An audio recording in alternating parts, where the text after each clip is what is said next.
Bien, Madame Debord, vous avez participé avec une équipe à l'élaboration d'un nouveau code du travail. Pourriez-vous nous indiquer les principales innovations que vous préconisez face à l'évolution du marché de l'emploi et du rapport au travail? Oui, tout à fait. Déjà, je peux vous montrer ce qu'est ce nouveau Code du travail. Donc, le groupe de recherche pour un autre Code du travail a été coordonné par Emmanuel Doquès, qui est professeur spécialiste de droit du travail à l'Université Paris-Ouest-Nanterre, à La Défense. Voilà.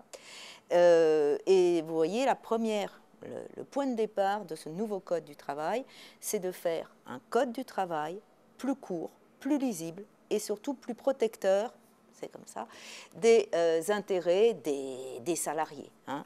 Donc, c'était la première proposition, c'est de faire quelque chose de plus simple. Alors, quelles sont les principales mesures? Première mesure, on est revenu au principe de faveur. Alors, j'en ai pas parlé tout à l'heure, mais en fait, il s'agit de remettre la pyramide, la hiérarchie des sources dans le bon ordre. C'est-à-dire de faire en sorte qu'on ne puisse pas, au fur et à mesure qu'on descend au niveau de l'entreprise, voire à celui de l'établissement, supprimer des droits des travailleurs. Hein, c'est ce qu'on est en train de nous faire avec la réorganisation de l'agencement des relations de travail. Bref, des relations de droit du travail. L'autre proposition, c'est d'étendre plus largement, et ça on en a parlé tout à l'heure, ce code du travail, d'étendre à des travailleurs qui ne sont plus seulement des travailleurs subordonnés, notamment au sens juridique du terme, mais qui sont aussi et surtout des travailleurs dépendants, à donc l'étendre aux travailleurs externalisés, étendre aux travailleurs autonomes, donc étendre plus largement ce code du travail. Pour ce, eh bien, on a supprimé les CDD et généralisé le CDI. Donc ça, c'est aussi un point auquel j'ai fait référence tout à l'heure. On a prévu l'annulation des licenciements injustifiés. Aujourd'hui, ils sont simplement sanctionnés et encore, maintenant, on a un barème dans une certaine limite par des dommages et intérêts. Nous, on prévoit d'annuler le licenciement. Ça veut dire que le salarié réintégrerait l'entreprise.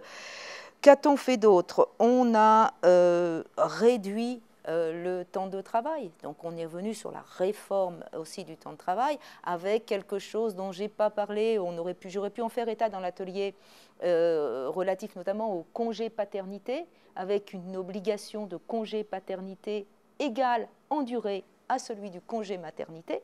Et donc, ça fait un argument de moins pour discriminer les travailleuses.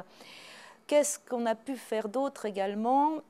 C'est faire prendre à l'employeur réel toutes les responsabilités d'employeur. Parce que très souvent, le salarié, dans les processus d'atomisation du travail, se retrouve sous la dépendance économique d'une multitude de personnes morales, mais il n'a pas de véritable employeur. Donc là, rechercher l'employeur, aller contester les habillages juridiques et puis lui faire prendre toutes les responsabilités, que ce soit en termes de conditions de travail, que ce soit en termes de représentation du personnel, puisque ça non plus, j'en ai pas parlé, mais aujourd'hui, la représentation du personnel dans les entreprises, on va dire, est en voie de disparition avec la mise en œuvre aujourd'hui du CSE. Nous, on revient à des considérations qui sont des considérations d'une représentation de tous les travailleurs, quelle que soit l'hypothèse. Également, deux, trois autres choses, notamment bien, protéger les travailleurs handicapés, prendre en compte cette situation, renforcer les droits des chômeurs, renforcer le droit de la grève, j'en ai pas parlé non plus, et puis renforcer aussi le droit d'accès aux juges.